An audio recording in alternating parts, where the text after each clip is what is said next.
வைத்த மூத்த தம்பதி.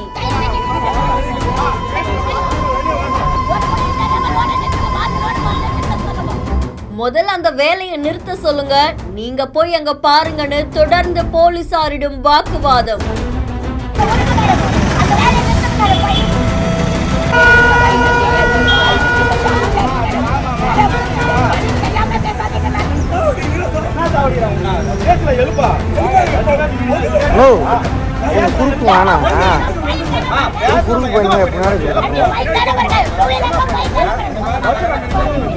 திருப்பத்தூர் மாவட்டம் வாணியம்பாடி பகுதியை சேர்ந்தவங்க தான் நடராஜன் தமிழ்செல்வி தம்பதி. வயதான இந்த தம்பதி தன்னுடைய வீட்டு பக்கத்துல சாலை மற்றும் கழிவுநீர் அமைச்சு தரத்துக்கான கோரிக்கைய பல வருஷங்களா முன் வச்சிட்டு இருக்காங்களாமா. ஆனா இப்ப வரைக்கும் எந்த நடவடிக்கையும் எடுக்கல அப்படின்னு சொல்லப்படுது. பல்வேறு முகாம்கள்ல பல அதிகாரிகள் கிட்ட இது தொடர்பா கோரிக்கை மனுவையும் கொடுத்திருக்காங்களாம். அதை தொடர்ந்து சாலை அமைக்கிறதுக்காக நகராட்சி பணியாளர்கள் தூய்மை பணியில ஈடுபட்டு இருந்திருக்காங்க. அவங்க கிட்ட வேலையை நிறுத்துங்க, இந்த சாலை முழுக்க ரோடு போட்டா பரவாயில்ல, பாதி தூரம் வரைக்கும் ரோடு போட்டீங்கன்னா இது செய்யவே செய்யாதீங்கன்னு வாக்குவாதம் செய்ய ஆரம்பிச்சிருக்காங்க. அதை தொடர்ந்து திடீர்னு நடு சாலையில் அமர்ந்து போராட்டம் செய்ய ஆரம்பிச்சிருக்காங்க. இதனால ரெண்டு பக்கமும் போகக்கூடிய வாகனங்கள் அப்படியே ஸ்தம்பிச்சு போய் நின்று இருக்கு. உடனடியாக காவல்துறையினருக்கும் தகவல் தெரிவிச்சிருக்காங்க. விரைந்து வந்த போலீசாரும் பேச்சுவார்த்தை நடத்த முயற்சி பண்ணிருக்காங்க. ஆனா முதல்ல நீங்க அந்த ரோட போய் பாருங்க, அது முழுசா போட சொல்லி நாங்க எவ்வளவு நாளா கேட்டிருக்கோம், பாதி தூரம் வரைக்கும் தான் சாலை அமைக்கிறாங்க, அப்படிப்பட்ட சாலை எங்களுக்கு வேண்டாம் அப்படின்ற மாதிரி தெரிவிச்சிருக்காங்க. தொடர்ந்து போலீசாரும் பேச்சுவார்த்தை நடத்தி அவங்களை சமாதானம் படுத்தி இருக்காங்க.